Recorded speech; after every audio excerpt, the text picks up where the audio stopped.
Hello, Tiger fans. It is Tuesday, September 17th. We're at the Tiger Club of Kansas City. Mark Fitzpatrick is again away, and I'm Paul Blackman, and we have as our guest today, very happy to have Andrew Carter. Andrew, thank you for coming. Thank you. Yeah, appreciate it. Tell us, you may not be as well known as, say, Chase Kaufman was last week. Tell us a little about your background, how you came to Mizzou, and then what you're doing today. Yeah, so originally from Naperville, Illinois, outside of Chicago. I went to Mizzou, like many wanted to, for broadcast journalism. So it's funny, like question and answer, being on camera. That was my life. So I always wanted to be a broadcast journalist. I wanted to be the next John Anderson, like many have, coming through Mizzou. And that's actually my first career out of college. I worked in Tulsa and then here in Kansas City as a sports anchor before I started my company, Let It Fly Media. So that's what brought me to Missouri. And when were you at Mizzou? I was at Mizzou 2009 to 2013. Yeah. Young pup. Younger. My employees wouldn't say I'm young, but. So you went to Mizzou J-School, well-known J-School, obviously. Yeah. When you first got out, what was your first position? What were you doing? Yeah, so when I was working as the weekend sports anchor, I was covering sports. So I was covering Oklahoma State, the Thunder, back when Kevin Durant, Russell Westbrook were there, Baker Mayfield at Oklahoma. Like, those were some really fun years in Oklahoma. And my goal was always to get back to Chicago and cover the Cubs, the Bulls, and the Bears. So Kansas City was going to be like my last stop before Chicago. At least that's what I thought. So I worked at KCTV5 covering the Chiefs. And then right before my contract was up, decided to start a company with my co-founder Ben Walnick, and we had a 7-year run with Let It Fly Media, which some people know, digital content agency creating things for social media and marketing campaigns, and we did that pretty well. And we just recently sold and merged with Tues, which is an international sports agency, and we're now running the North America operations out of Kansas City. So you're based here in KC? Yeah, living here. Been here for 8 years. I don't see myself going anywhere else. So why would you? Yeah, exactly. Why would anybody? So tell us a little bit about how your company fits in with NIL. I think people know the term NIL. Yeah. They don't really understand quite how what you do fits Right. into that scene. Yeah, so our company knows how to do the world's best marketing campaigns. And we do that with some of the best leagues, teams, brands across the globe.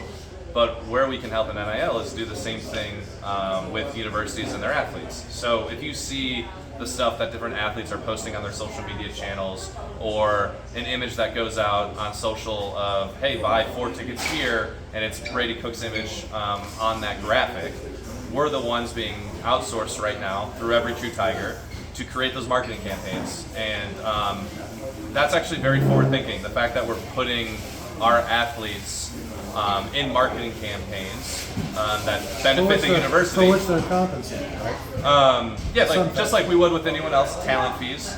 Just like I would if I did a production down in Tulsa, Oklahoma, and I'd hire a model. You got to pay that model to show up and be in the production. So, yeah, we're doing some really forward-thinking marketing campaigns, and I think that is one of the many ways that Missouri has been able to build a substantial, very reliable NIL program. So we're having Curtis Gregory here, October 8th. Curtis is a member of the Missouri legislature, and you talked a little bit today about how what he did had a huge impact in combination with what you're doing. Can you describe that a little bit? Yeah, so there's a lot of people to thank for this. I mean, this goes back to when Nick Garner was running Every True Tiger as the CEO of the collective, when it was a collective, and then Curtis Gregory, from what I know from talking to Nick, came in and basically helped shape the legislation change that allowed Missouri to run the robust NIL program that it is running currently and that we are helping support. So him, along with others, were forward thinking and saying, hey, we're not going to rely or wait on the NCAA or whoever else. We're going to take this into our own hands, and we're going to set up what we think is a very professional and standard system that a lot of companies and businesses typically do. And we're just going to do that for our university. And it was really forward thinking and smart. And now there's been, I think, don't hold me to this, 11 other states who've copied. So it was forward thinking. Missouri was the first, and now other people are trying to follow suit. So you used the term here in your presentation about the Mizzou model. Can you tell us a little bit about that, and then we'll wrap up? Yeah, so basically the the campaigns that we're running, utilizing student athletes in those, it's really unique. Again, it's nothing new to the marketing world. It's just unique in the college athletic space. And doing it that way, there's a lot of publications that have come out and said this, so I'm not saying anything new. It has become known as the Missouri model, which is using your student athletes' name, image, and likeness in marketing campaigns to help support everything that they do as a student athlete.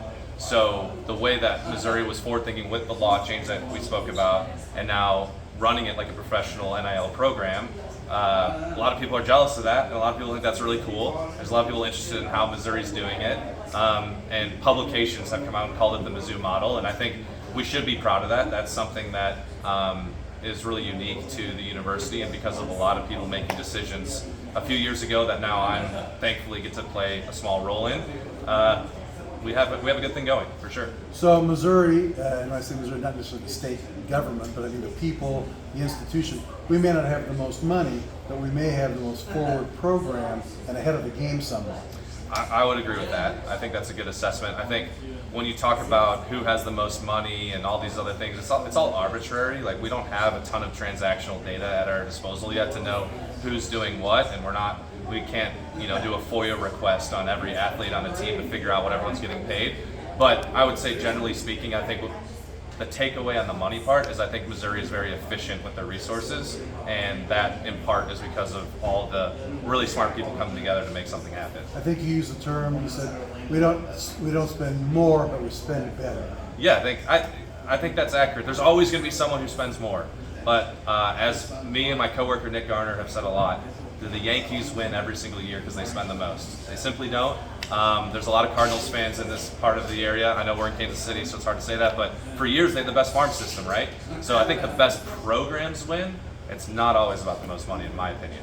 Andrew, thank you so much for coming. We hope Thank you'll you. come back again. And this was very informative, and I think a lot of our people had no idea what you really did and how this all works. And I think you've enlightened. We're a part of it. I didn't do it, but we're happy to be there. But you've enlightened us about how this is done. Next week we'll have Howard Richards. If you want to know more about the Tiger Club, go to our website, kctigerclub.com, and we'll see you later.